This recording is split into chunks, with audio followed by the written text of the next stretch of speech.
We've all heard the saying, don't dim your light so others can shine, meaning don't downplay your accomplishments and achievements just so others can feel comfortable in our presence. But what about those of us who feel like, well, I'm nothing too special. I'm no celebrity. I'm not really skilled or too talented at anything. I'm just a regular person living my day to day. I'm here to let you know that every single person listening, including you, that people can see your light before you do, meaning others can see your talents, your skills, your potential way before you see them. No matter what you feel about how you look like, how you feel that your life is going, what position you're in, what you feel like the trajectory is, you may have this insecurity or that. No matter how you feel about yourself in the moment, it's easier for people to recognize the good that's within you rather than see the good that's in ourselves. And with this light that's shining and just existing inside of you, that can attract like minded people who want to lift you up and people that want to tear you down. That light that's inside of you can and will attract envy. And you're just like, I'm just a regular person. Like, what is there to envy about me? Like, I just have my day to day issues. And, I'm just a regular person living life. But there are people that rather than nurture the flame inside of themselves so they can glow within, they want to take or straight up extinguish yours to make them feel better about themselves. The podcast for discussions and advice for all walks of life. With Aery and Blue, we've got topics just for you, bringing it all to light. With vividly vocal. With vividly vocal. Hello, everyone, and welcome back to Vividly Vocal with your host, your fairy podmother, Aery Blu. So, first of all, y'all, I had to take a break last week because, long story short, the results of the election really threw me through a loop.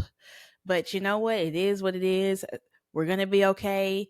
My heart goes out to everybody that's going to be affected by the new incoming president. But as long as we have each other, we'll get through these next 4 years, hopefully only 4 years. But I'm good. I just felt as though I've been floating throughout the ether, and just had to really ground myself and get back to what I need to do. And also some spiritual stuff I'm not really ready to talk about right now because I can't quite verbalize it. But first order of business, big shout out to Kendrick McGee 672 with the comment of the week. Kendrick McGee said, I like this podcast. Keep up the good work. Thank you so much, Kendrick, and thank you for listening. And we hope you'll stay in the community. Now, y'all might be saying, now, Aery, what do you mean about all this light stuff? Okay, let me expand upon that. You know, the trend of how to be that girl or how to be the it girl, and how it snowballed into buy all this stuff or you need to have this item and that item to be the it girl. But the it girl, as I said on a previous episode, I think it was Mad Bitches Link Up. I said that being the it girl is a je ne sais quoi. Being the it girl is within you. It's not an item you buy. It's not a bag you carry. It's not a shoe. It's not a surgery you get. It's within you. Okay.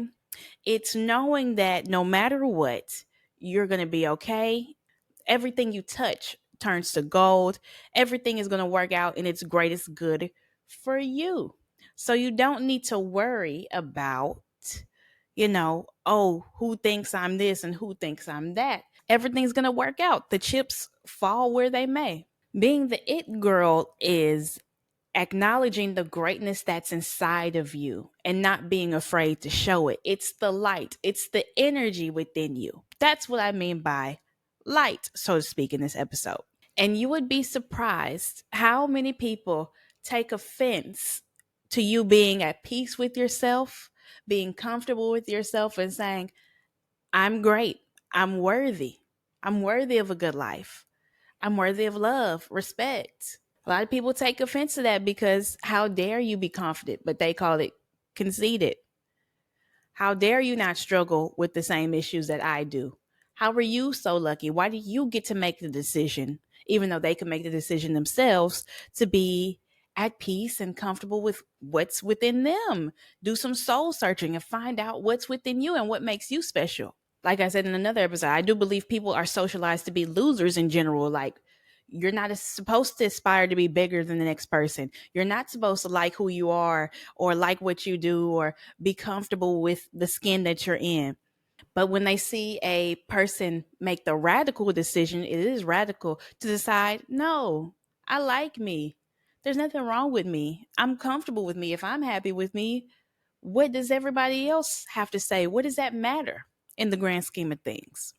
And this topic really took me back to a time when, way back when I didn't have any confidence in myself whatsoever to do anything. I would just float around. I was just a little girl just floating around, trying not to stir the pot, just do my thing and go to school, go home and just exist, go home and watch cartoons.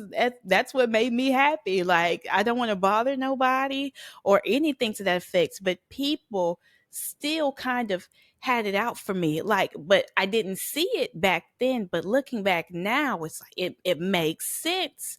I was a polite little girl with good grades. I always came to school dressed nicely.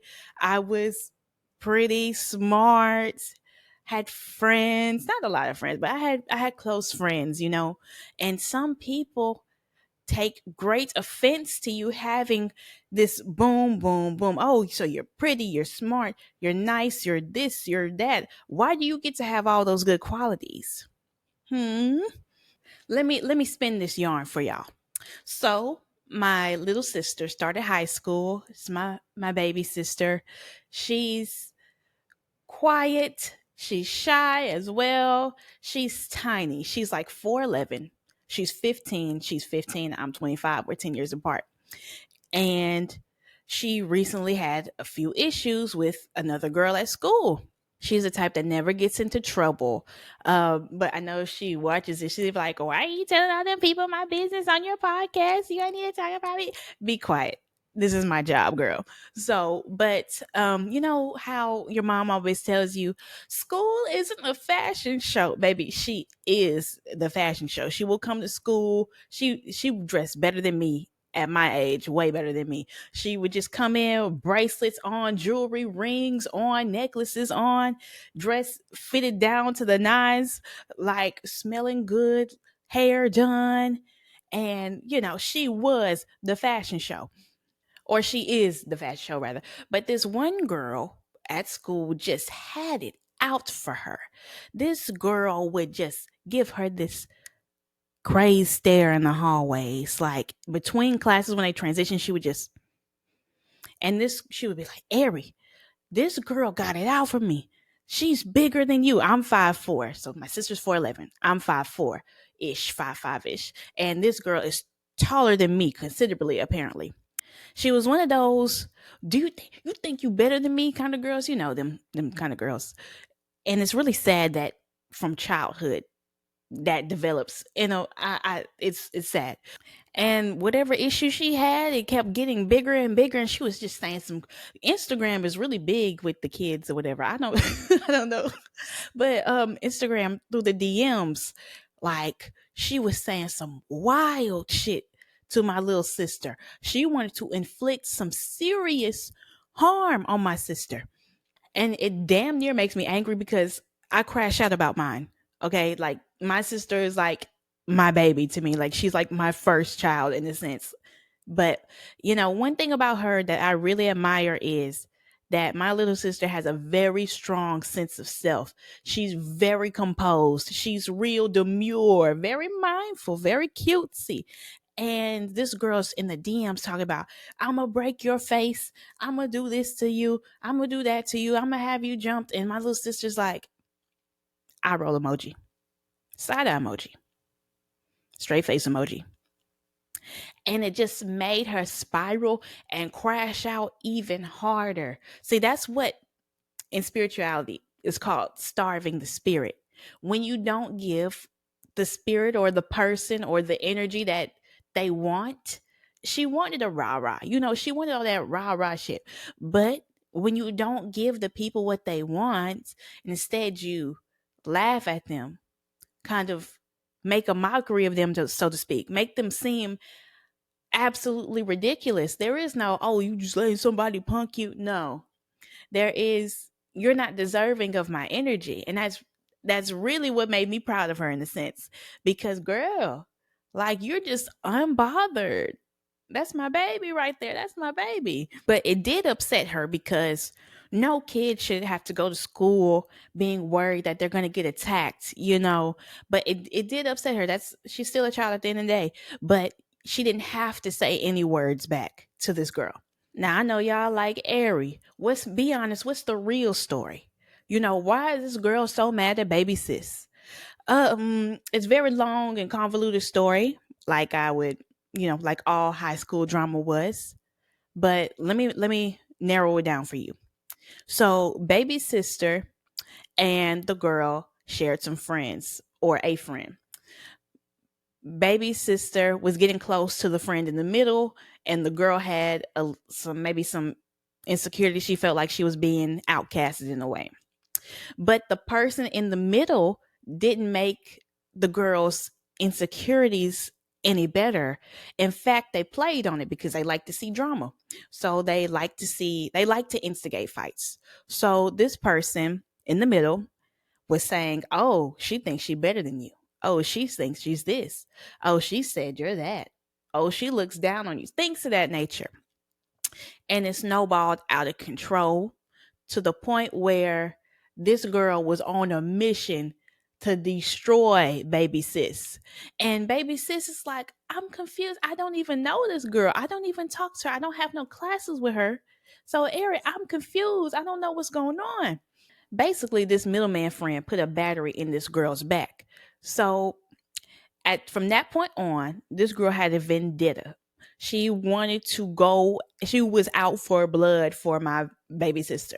And coincidentally, during all this, as it's forming, this middleman friend got expelled for instigating another fight. But still, this girl was on a mission. She was carrying out her mission. Some of those things in the mission was to attempt to humiliate her publicly on multiple occasions, but it didn't work out because thank God, my little sister has some friends who will protect her. One of her friends is a lot taller than her. So she was like, well, baby sister's tiny. We're the same height. Why don't you come after me instead? And it was, oh, I don't want them problems. Funny how that works. But this girl was on a mission to snuff out baby sister's light. Now, how does the story end? So my mom ended up putting a cease and desist on this girl or something because it was just escalating. It was getting to be more and more and too much, and it just was never ending. And this kid would not stop. It was like this 15-year-old girl had a fucking bloodlust or something. It was insane. It was like she really had something to prove. And parents, side note, I'm begging y'all to nurture your children. I'm begging y'all to uplift your children. I'm begging y'all to be involved in their lives and not throw them to the wolves like I've seen some of these parents do with their kids. You cannot fade, fight, or beat the ass of every problem or issue that you're going to have in your adult life once you get in the real world. Once you turn 18, that shit's not cute anymore. Okay. Y'all really need to invest in them, spend time with them, emotionally uplift them, because all they're doing is acting out from a place of hurt. Y'all are the first formers or the people involved of their development of their self-esteem and their self-worth, y'all really need to get involved in their lives. Don't throw them to the wolves. Teach them how to recognize and regulate their own emotions. But so many adults can't even do that either. So I'm probably asking for too much.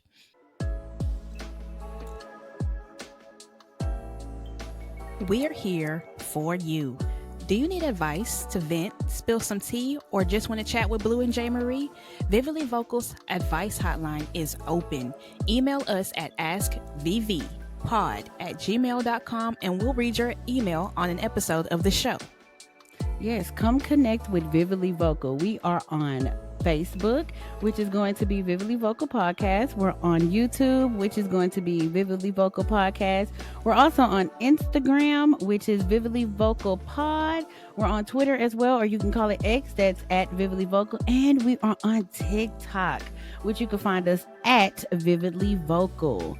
And also, we do have a Cash App. Come invest in us, okay? We can get a bigger studio or some more equipment, or, just invest in us, because our Cash App is going to be at Vividly Vocal. All donations go towards the development of Vividly Vocal.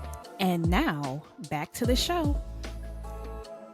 And once again, my little sister's situation kind of brought me back to how it was for me in school. And I just think that's part of the high school experience, unfortunately. I was also just a quiet girl. I just wanted to go to school, go home, be done with school as fast as possible. I didn't really talk to nobody. I didn't really do anything. I stayed out the way. I minded mine. I stayed in my lane. I was just a teenager going through a teenager phase, but I had an extracurricular activity that I just happened to be very good at. I didn't choose, well, I did choose it because I was just like, well, my dad told me, you need to choose a sport, you need to choose an extracurricular, you need to do something. I just chose this one thing because it was just the easiest. Like, there was no hard working out. I was lazy, child. There was no working out, there was no sports, it was just pretty fucking easy. I didn't care too much for it, but by coincidence, I just coincidentally got really good at it. Fuck it. It was ROTC, okay? I didn't want to talk about it, but I didn't want to admit that I was in ROTC, but I was in ROTC and I was damn good at it. I was so good at it. And to me, it was easy as fuck. When you give the commands, right face, left, wait, was there a left face? I don't remember. I don't fucking remember. About face, shit like that. But quickly, I rose to the ranks. I'm also very book smart as well, so that definitely helped me when it came to studying for tests on the academic portions and whatnot. And I followed directions well, I guess. But I rose to the ranks very quickly.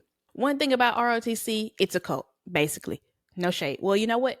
All shade, all offense. It is a cult, most definitely. I found that through my findings that ROTC is a place where, for the majority, not y'all fucking high school shooters gonna come in my comments, but a large portion of, it's mostly rejects coming together to fight for some scrap of power. And rejects resent pretty girls. No shade.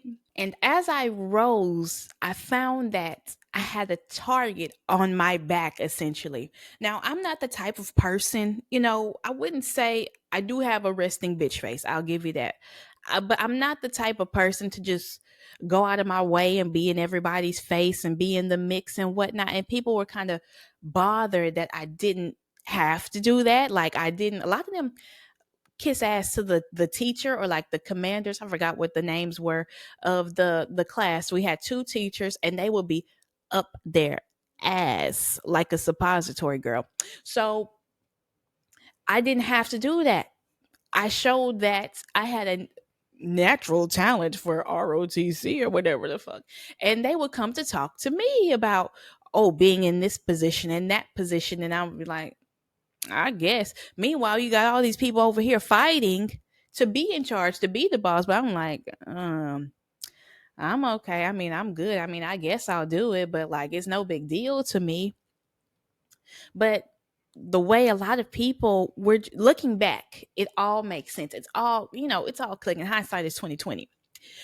People will go at you for no reason, off the strength of whatever their friend made up, off the strength of whatever perceived slight that you made towards this person or that person.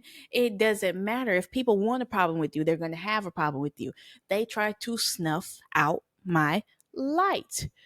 People would be frothing at the mouth for me to make a mistake, any mistake. I remember I would make hundreds on these tests, like I talked about in the last episode, and they would be waiting for me to miss 1 or 2 points. 1 point, like 99. Oh, you got a 99, bitch. Yeah, bitch. In your fucking face, bitch. You got a 99. Meanwhile, you sitting over there at a 39. Wait a minute. Hold on. That's eyelashes, blank stare. It's a term called Schadenfreude, taking pleasure in the misfortunes of others. But I didn't really have misfortunes. Even when I made a mistake, I was like, so fuck it. This isn't my life. Like I could see the bigger picture beyond high school because I'm still that fucking girl at the end of the day. I'm still that girl. I don't need to, be like, oh, in ROTC they say I did this. What? What? Hell no. It did hurt my feelings because I'm just a kid. I'm just a person at the end of the day, wanting to be treated like a human being just for being here. And people were just throwing rocks at me, bitch. I was being stoned, bitch. And I just wanted to, just live my life but I wasn't the type of person who just went out of my way to make friends or force friendships with anybody. I think that's what rubbed people the wrong way too.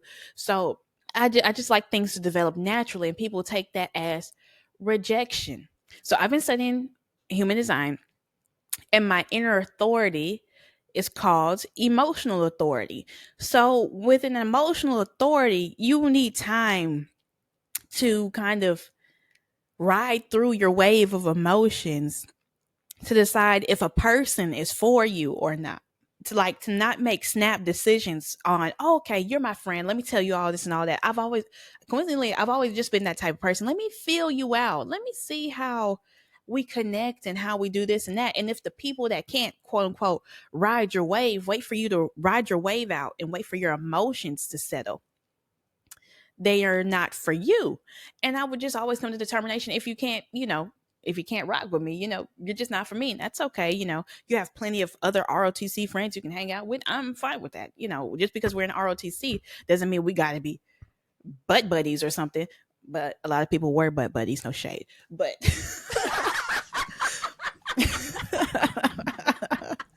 oh, girl, it was messy. But because even when I didn't know I was that girl, I still knew I was worthy. Like, I'm worthy of love and respect. I'm worthy of kindness. I'm worthy of friendship. I'm worthy of good things to happen to me. I'm worthy of doing my very, very, very best in whatever I did. And it pisses a lot of people off. Even when I didn't have the confidence in myself, I couldn't see why these people were treating me that way, but I do see why, because this person's going through this at home. This person's mom don't fuck with them. This person's dad don't fuck with them. This person's family don't fuck with them. It's a lot, and when you're a child, you see people. I didn't have the best of the best childhood, but it was like, why do you get to, they perceive it that way. Why do you get to have this? And why do you get to look like that? Why do you get to be able to be good at this and that? Well, I'm busting my ass over here to get some scraps of this and that. It's very unfortunate. But if you would have looked within, nurture the flame within so you can have your own glow, you wouldn't be trying to take mine, but you weren't never going to take mine. That's never going to happen. In my experience, I just think a lot of people love to see pretty girls suffer. And I'm not saying that, oh, I'm so beautiful, I'm being persecuted for being beautiful. No, I legitimately think, I believe that most people, when they believe that you have something that they cannot attain, they don't want you to have it, period. They want you to suffer for it. And that's pretty fucked up. Honestly, I can't count how many times people have gone out of their way to attempt to humiliate me, shame me, slander me, spread these wild rumors about me, and I just always kept it cute. I thinking back, I should have just one good time crashed out, but I never did. I always kept it cute for some reason. Sometimes I do like, man, why didn't I just slap that bitch? Why didn't I do that? Why didn't I do this? But I think it was meant for me to just keep it cute, you know? I don't know. It's the evil world we live in. And y'all, what is the first, for those of y'all that have been there, experienced that, what is the first thing they say about a pretty girl to try to disparage her reputation in some way? You're a hoe. You're a slut. You're a whore. Oh, da da da da da da da. Ooh, ooh, yeah, I'm a hoe. Ooh, like, I don't know. It's just that, oh, you are beautiful, so therefore you are a slut. You're a slut, Stacy. Oh my God, you're a slut. Meanwhile, Ugg Mug over there that swallowed 7 loads before lunchtime, empty stomach, mind you. But we're the sluts. We get accused of being these scarlet letters women's adulterers or whatever. What is it called? Easy A's and stuff. And I truly believe a lot of people only do that in order to devalue your beauty. Oh, you can't just simply be a beautiful woman just existing. Like, you have to be doing something with your beauty. No, I'm in the house, in the bed, watching Sex in the City, green tea in my hand, rubbing my feet together in the bed, girl. Face mask on. What are you talking about? Like, yeah, I'm only beautiful for a male to look at me. Like, yeah, yeah, I was born. My mama pushed me out with that intention. Like, yeah, Unfortunately, you just get used to it. You get used to it. Like, oh, okay, I'm a hoe. Yeah. Gawk, gawk, gawk, gawk. Yeah. Yeah. LOL. Yeah. My holes are this big around, maybe even bigger. You know, who knows who's going to be the next lucky guy to go down the rabbit hole? You know what I mean? But we move on. Yep. I'm a hoe. Once upon a time, not long ago, I was out. More recently, one of my closest friends, they had a falling out with one of their old friends. They were friends for like 11 years or something like that. And this friend, my friend's friend, said, like, I want to be an it girl. And my close friend said, well, what are you doing to get there? How are you nurturing yourself? What are you doing for yourself in order for you to become the it girl that you want to be? You know, but she just was just like, I just have so much insecurity. I just do this and I just need that. And that I need to buy this, I need to buy that. I need to go get this surgery. Maybe if my body looked like this, maybe I could be the it girl. Pause. Too much. Too much.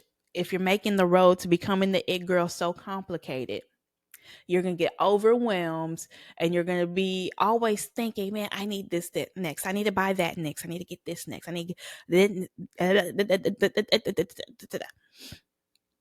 and you're never going to feel good enough to feel like you're the it girl. And then they had a big falling out. And this friend kept attacking and talking about my close friend. And she just said, Aery, I don't understand why this girl won't let me go. She didn't call me all these names, talked about my skin color, my weight, my appearance, my this, my that, you know. And I said, well, because they see a light within you that can't be replicated. They see a light within you that they don't have in themselves. So they're doing everything in their power to try to tear you down and extinguish that flame that's within you. So what do? Keep shining. Keep doing you. Keep doing your thing, because that's gonna be your best revenge. That's gonna make them lose their minds. Okay? And y'all don't know how crazy people get when you're living your life, living your best life, living the life that God has ordained for you, whatever you want to call it. And their life is stuck. It's on a pause. It's going backwards even, because they're not taking the time to look at themselves, look in the mirror at themselves and say, first of all, I love myself. Second of all, what can I do to make me feel at home in my own body? Another note, there's no wig of the week this week if you haven't noticed, but I got a blowout and a trim last week, y'all. I think most of the damage, well, there's still some damage, but like my healthy hair journey, I still have a little bit of a ways to go. But this is what I'm working with right now. No wig of the week, wig of the week, wig of the week, wig of the week, wig of the week. It's my real hair. Yeah. Thank you guys so much for listening to another episode of Vividly Vocal. I appreciate and highly respect and love every single one of you that's been taking the time to support this podcast. And I'm still kind of getting acclimated to being on my own without having someone to talk to for an episode, but I'm having a good time and I hope you're having a good time too.